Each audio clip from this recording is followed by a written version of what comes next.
Hello everybody and welcome back to another Big Ideas Algebra 2 lesson. Today we're starting Unit 5, and Unit 5 is all about this crazy symbol. A symbol that many of you know as the square root symbol. But today we're going to learn there is much more than just the square root. There's cube roots, fourth roots, and the list goes on and on and on. So, let's talk about nth roots. The concept of a square root is just that it's what number times itself twice makes the number inside of the radical symbol. So the square root of 16 is really asking us what two numbers multiply together to make 16. It's 4 times itself. But you could also go and extend this further. So for instance, if I asked you what the cube root of 8 is, what it's asking is, what number times itself 3 times equals 8? And we would say, well, 2 times 2 times 2 is 8, so the cube root of 8 is 2. In general, we call this an nth root. As long as that n is bigger than 1, we say that b is an nth root of a in this format. The nth root of a is written like this. It has some number outside of the radical symbol, and then your bigger number inside. N is called the index. So you hear me say the word index quite a bit today. Index is referring to what type of root it is. Square root, cube root, fourth root, 10th root. That's what the index is all about. The thing that's being rooted is called the radicand. So this is the radicand. In our example up here, the index is 2 because it's a square root, and the radicand is 16. In this case, the index is 3, and the radicand is 8. So you might be asked to find the nth root of some number, a. Here in example a, we're asked to find the nth root of this a. Let's say it out loud in words. Instead of nth, since it's 3, we can say that this is the third root, or cube root. So we know that we're doing cube root. And a here is negative 216. So that's our radicand. To find the cube root of negative 216 is a little bit tricky. We memorized a lot of squares, but not a lot of cubes back when we started doing early high school and late middle school. So, a lot of times, it might be guess and check. Let's think here. We're trying to multiply a number by itself 3 times to make negative 216. So what does that tell us about the number that's multiplying? It's got to be a negative. Like if I did negative 4 times negative 4 times negative 4, that'd be negative 64. So we know that this mystery number is negative. From here, it's just sort of guess and check. We know it's got to be bigger than this because we want to get to negative 216. So maybe we try negative 6 times negative 6 times negative 6. And that is the answer. Our answer is the cube root of negative 216 is negative 6. Try these other two. Pause the video and check back in just a moment. How'd you do? The sixth root of 64 would be 2, because 2 times itself 6 times makes 64. And the fourth root of 81 is 3, since 3 times 3 times 3 times 3 is 81. We might even start to notice something interesting. Is 2 really the only number that can multiply by itself 6 times to make 64? Or maybe even easier to ask, is 3 the only number that can multiply it by itself 4 times to make 81? You might say, yeah, Mr. Strager, that's how we get 81. It's 3 times 3 times 3 times 3. But what if we tried negatives? What if we tried negative 3 times negative 3 times negative 3 times negative 3? Well, these two negatives will make a positive, and then we multiply it by a negative, making it negative again, and then we multiply that by a negative, making it positive again. So, yeah, it's not just 3, it's plus or minus 3. And it's not just 2 either, it's plus or minus 2.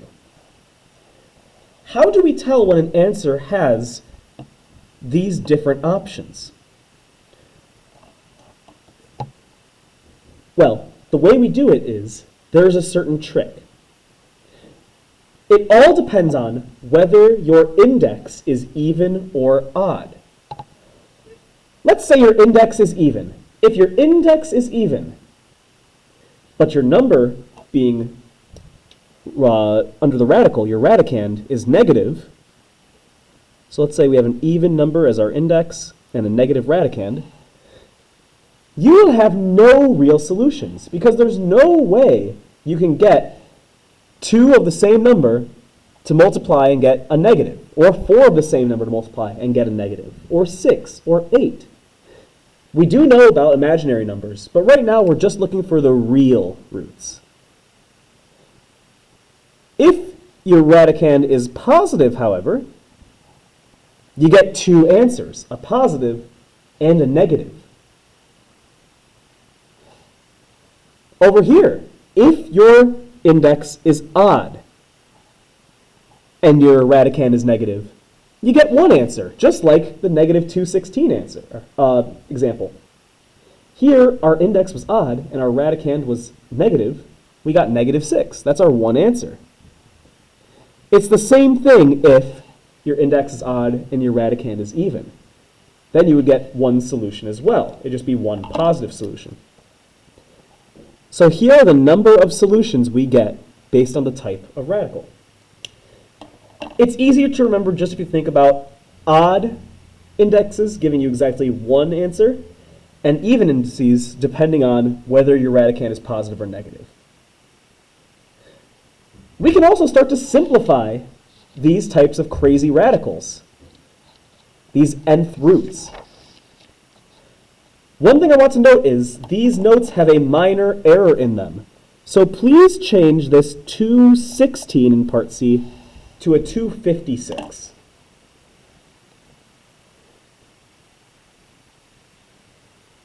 Over here, for part A, we're asked to find the square root of 4x to the 8th.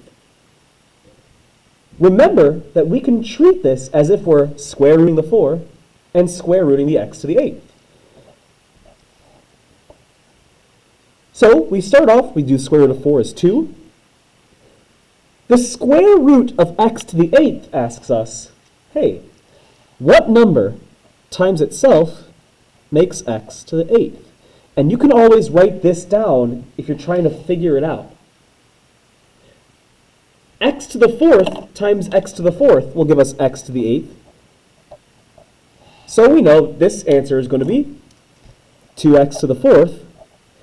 But is that the only possible answer? We're square rooting, and our radicand is positive, so we get 2 answers. It's not just positive 2x to the 4th, it's also negative 2x to the 4th. We can apply this even to higher concepts, like the 4th root. This is a lot of stuff to find the 4th root of, but we ask, what number times itself 4 times makes 256? You might test out some numbers, but the 4th root of 256 is 4. So we get 4 here.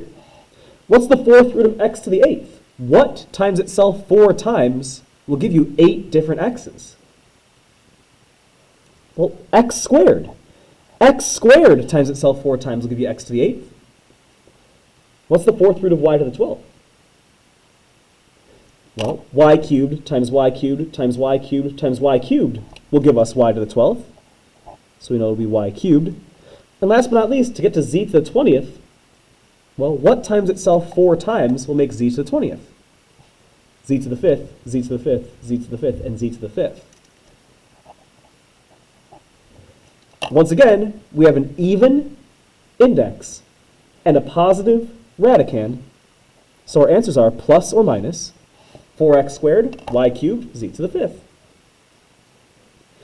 Another problem type you might see is this, with problem E, and I'll have you do B, D, and F in a bit. This problem type is a little bit trickier. In fact, it's a lot trickier. Let's take a closer look. We're trying to find the cube root of 24, x to the 8th, y to the 12th. And again, we can do this piece by piece. So our first piece is asking ourselves, what is the cube root of 24? What times itself 3 times makes 24? And we're stumped. I mean, we can try out different numbers, sure. Like maybe I try 2 times 2 times 2. Well, that's a little bit too low, that's just 8. So maybe it's 3 times 3 times 3. But that's 27, that's too high. Everybody, we learned how to simplify these weird roots before. It's just a little bit different since it's now a cube.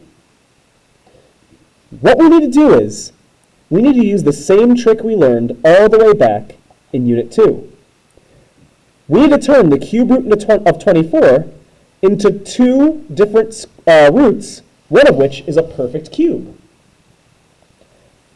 So let's think about all the ways we can multiply to get 24 and see if any of those are perfect cubes. Well, I could do 1 and 24, but that just leads us right back to where we started. I could do 2 times 12 to get 24, but 2 and 12 aren't perfect cubes. What about 3 and 8? If I wrote the cube root of 24 as the cube root of 3 times the cube root of 8, since 3 times 8 is 24, are either of these perfect cubes? Yes, 8 is a perfect cube. In fact, we just did this one in our calculators. We know that the cube root of 8 is 2. So we can rewrite the cube root of 24 as 2 cube root of 3, because this turns into 2, and this is the cube root of 3.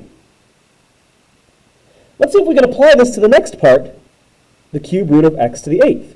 Again, there's no way you can multiply together 3 x terms that are the same and getting 8. But we could split this up. We could split x to the 8th up into x to the 6th times x squared, right? Is x to the 6th the perfect cube? Yes, it is. X squared times x squared times x squared will give us x to the 6th. So we can write this as x squared times the cube root of, oh, look what's left over, it's another x squared. It's more of a coincidence than anything. And the cube root of y to the 12th is a little bit easier, because y to the 4th times y to the 4th times y to the 4th is y to the 12th. So let's put it all together.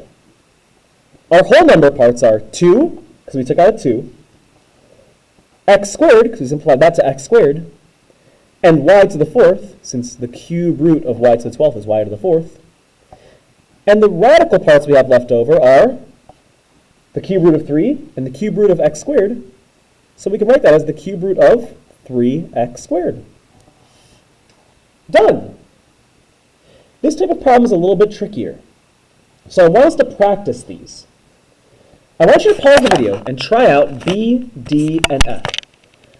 I'm not going to go fully in detail with these, I'm just going to show the answer on the screen in a moment. So pause the video and try them out. How'd we do? B is a little easier since those are both perfect cubes. C is a little easier because those are both perfect cubes, but it's got a negative. For F, we had to break up 160 into 16 times 10, and x to the 7th into x to the 4th times x to the 3rd. Let's flip the page, everybody, and let's take a look at the backside. Writing out the radical symbol can look a little bit weird with these problems. I mean, just look at some of the answers we got here. This does not look like a natural equation. It looks like we just sort of combined 2 different things. So there's an alternative way of writing out these rationals.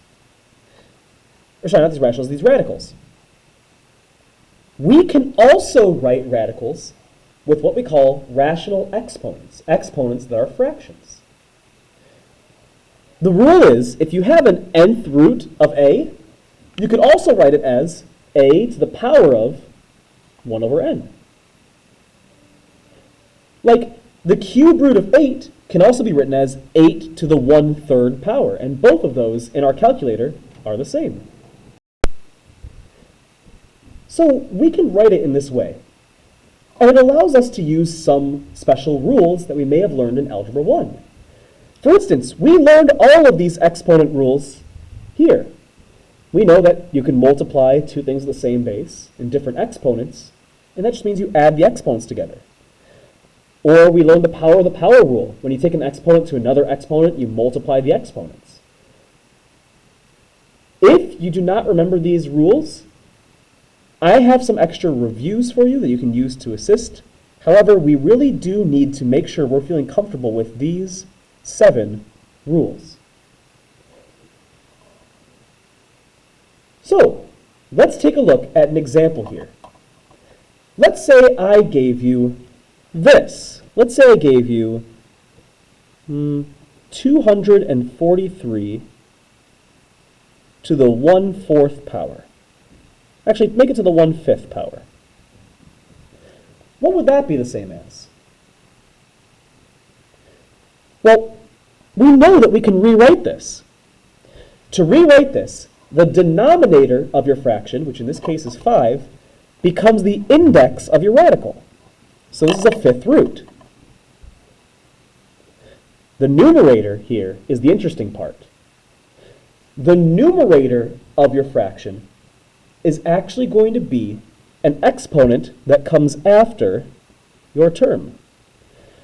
So this is the 5th root of 243 to the 1st power, or just 243. What's interesting is we might have some numerators that are not 1, and we'll have exponents and radicals in the same term. So consider the following. When we say we want to find the cube root of 8, like up here, we get 2. But let's say you wanted to square your answer afterwards. With our rules, like the power of the power rule, we know that we can write this as 8 to the 1/3 power squared. And we know that when you have an exponent to another exponent, you multiply them. It'd be the same as 8 to the 2/3 power. An expression is considered in simplest form when all exponents are positive, but it's okay to leave them as fractions. Let's take a look and see if we can work with these. So let's evaluate 25 to the 3/2 power. We can write this in 2 different ways. To get 3/2, our denominator is 2. So no matter what, we know that we're going to be square rooting something to do with 25. I'm going to write the 2's next to the square roots just so it's easier to see, but with square roots, it's okay to just leave the symbol. We could write this as the square root of 25 cubed and figure that out. But I'm going to be honest, I don't want to multiply 25 times 25 times 25 and then square root that big number. I don't want to do it. So here's an alternative way of writing it. You could also think of it as the square root of 25, then cubed. This makes it a little bit easier to deal with.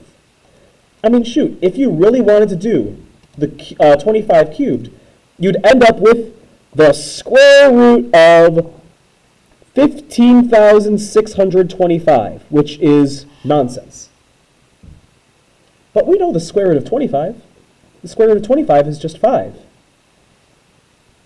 And 5 cubed, 5 times 5 times 5, is a lot easier to do than the square root of 15,625. So you can write it in whichever way is easier for you. Try out B and C and come back to check your answers. Pause the video and try them out. How'd we do? Negative 32 to the 3/5 power is the same as taking the 5th root of negative 32 and then taking that to the 3rd power. The 5th root of negative 32 is negative 2, because negative 2 times itself 5 times makes negative 32. We cube it to get negative 8. 36 to the 5/2 power is the same as the square root of 36 taken to the 5th power. We know that that's just 6 to the 5th power, which is 7,776. Example 4 is very similar, but now we're using the rules that we saw up above, such as the product of powers, power of a power, power of a product, so on and so forth. So we know that the power of a power property says that we can multiply a power to another power, as well as the fact that the power of a product rule tells us we just give this exponent to everything in the parentheses. So for A here, this is the same as negative 27 to the 1/3 power, and this would be x to the 6th times 1/3. Well, let's start off with negative 27 to the 1/3 power. Negative 27 to the 1/3 power is the same as the cube root of negative 27. And the cube root of negative 27 is just negative 3. So that's nice. And then 6 times 1/3, that's just 2. So wouldn't this just be x squared? Your answer here is just negative 3 x squared. Done. What about the next one? The next one, we're multiplying together all these different numbers. Remember that when you're multiplying two terms that have coefficients, you can just multiply their number parts to get something, and then multiply their variable parts to get another thing. This only works if it's all a monomial, another monomial, though. So negative 4 times negative 2 is just 8. Whenever we have two bases with different exponents being multiplied, the product of powers rule says we add the exponents. So this would be x, and 4/5 plus 2/5 is 6/5. Our answer is 8 times x to the 6/5 power. Or if you wanted to get all fancy with it, you could also write it as 8 times the 5th root of x to the 6th. That's also acceptable. Last but not least, we have this crazy one. Recall that, again, when you have an exponent on the outside of parentheses, the rule says that you bring it to everything inside. So this would be 2 to the negative 1/3 power. This would be w to the negative 3 times negative 1/3 power. And this would be m to the 4 times negative 1/3 power.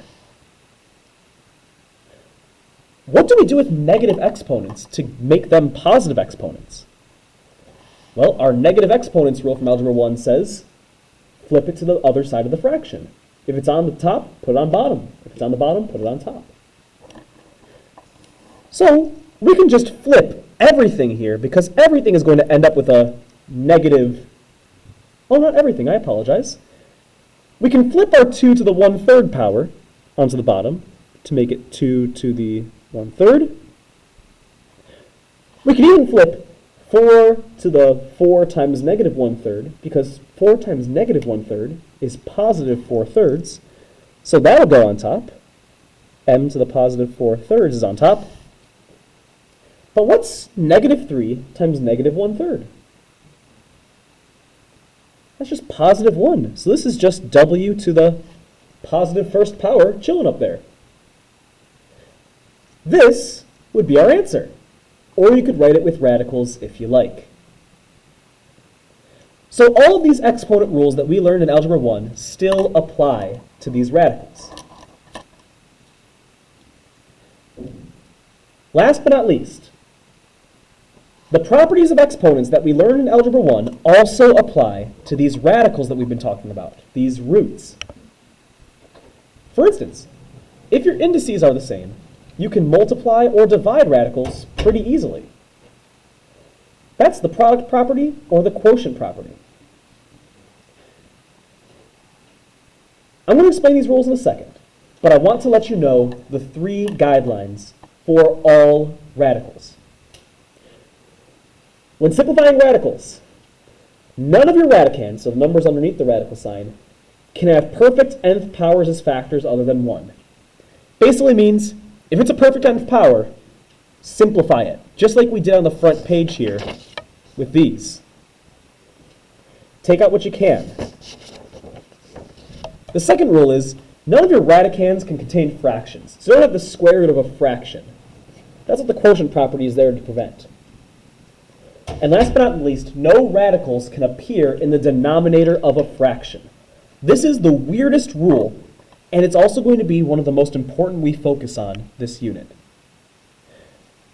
So let's take a look at the product property. The product property says that the nth root of a times b is the same as taking it apart and writing it as the nth root of a times the nth root of b.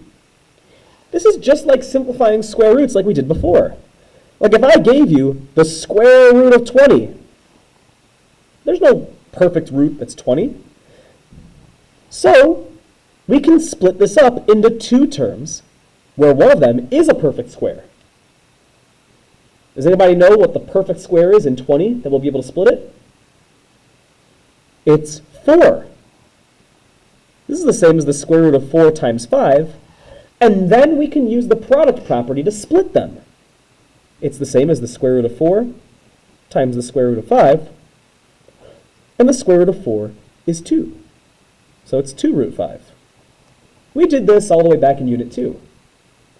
The new rule is something called the quotient property. The quotient property works like this. If you have a fraction in your radical, you can simplify the fraction by splitting it into numerator and denominator.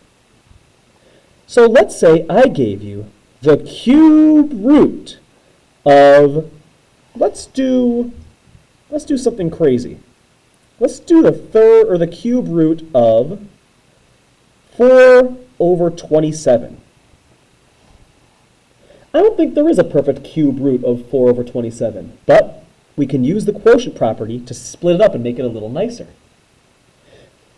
This is the same as changing it into the cube root of 4 divided by whatever the cube root of 27 is. Wait a minute, that's just 3. Your answer would just be the cube root of 4 over 3. So this is why this is very useful. What I'd like you to do is I would like you to simplify these as much as possible using our rules. However, I want us to save C for last. Try out A and B, pause the video, and I'm going to walk through these problems.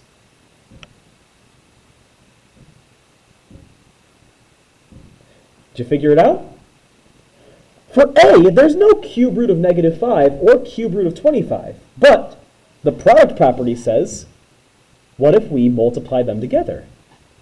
We can multiply the radicands together under the same index and get -5 times 25, which is -125. And what's the cube root of -125? Well, we know that the cube root of 125 is 5, so our answer is -5. We can use a similar logic with B. There's no perfect cube that makes 81 or -3. But we can rewrite this as the cube root of 81 over -3. And what's 81 divided by -3? If I do it in my calculator here, we see that 81 divided by -3 is -27. This is just the cube root of -27. And since negative 3 times negative 3 times negative 3 makes negative 27, our answer is just negative 3. Nice. The last question here, C, is interesting. Overall, we can do the same thing we did before, but using our product and quotient properties.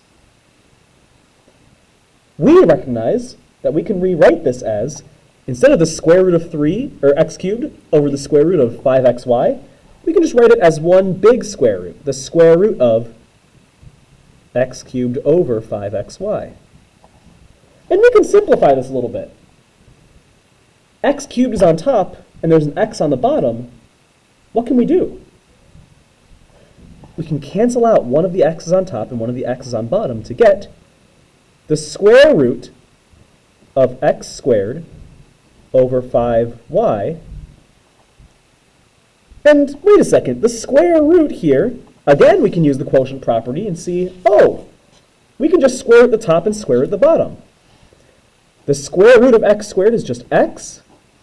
The square root of 5y is just written as the square root of 5y. The reason why this problem is different is not just because we're dealing with variables now, but it also breaks one of our 3 rules. Which rule does this break? Our third rule. No radicals appear in the denominator of a fraction. And we've got a radical in the denominator. So here's what we need to do. We haven't discussed this in quite some time, so I understand if we might have forgotten it. But there is a process for getting rid of square roots in your denominator. It's called rationalizing the denominator. What we will do is we can multiply the top and bottom of our fraction by the same number to make an equivalent fraction, just one that doesn't have a radical. Let me give you an example here. Let's say I had 1/2. I can multiply the top and the bottom by 4 to make 4/8, which is still 1/2, just looks different. Let's say I had a radical in my denominator, like so. Let's say I had 2 over the square root of 3. If we don't want the radical in our denominator, we should multiply the square root of 3 by something that gets rid of the square root. What would that be? We could multiply by the square root of 3. Square root of 3 times the square root of 3 is just 3. Think of it. We could rewrite this as the square root of 3 squared, or 3 times 3. And the square root of 3 squared is just 3. So this is 2 root 3 over 3. It gets a little bit funkier when you start dealing with other radicals. I'm not going to give you too many problems that will have other indices where you try to rationalize the denominator because it gets wild. But let's think of another example. Let's say it was 2 over the cube root of 3. Well, can I just multiply the cube root of 3 by the cube root of 3 and be done with it? Not quite. And it gets a little easier to see once we take a look at what the cube root of 3 can be written as a rational exponent. It'd be 3 to the 1/3, right? We would need to multiply this by something that turns 1/3 into 1, right? What do we have to multiply this by? We would actually have to multiply both the numerator and denominator by 3 to the 2/3 power, because 3 to the 1/3 times 3 to the 2/3 is just 3. So we could write this out as 2 times the cube root of 3 squared, or just 2 times the cube root of 9, since that's what 3 to the 2/3 power is. Crazy stuff. Sometimes writing it in a rational exponent form helps best. Sometimes it's nice to see it in the radicals. That is up to you. Either way, for our final answer here, we need to get rid of the square root of 5y. So what can we multiply by to get rid of the square root? It's another square root of 5y. Think about it. This is the same as 5y to the 1/2 power. It's like x over 5y raised to the 1/2. Multiplying it by another 1/2, so 5y to the other 1/2 power, will give us 1.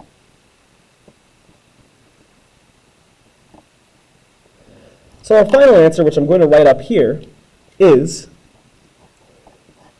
the square root of 5y times the square root of 5y is just 5y, and our numerator is x times the square root of 5y. Thank you so much, everybody. That concludes our notes for today. I hope you have a fantastic rest of your day. As always, catch you next time.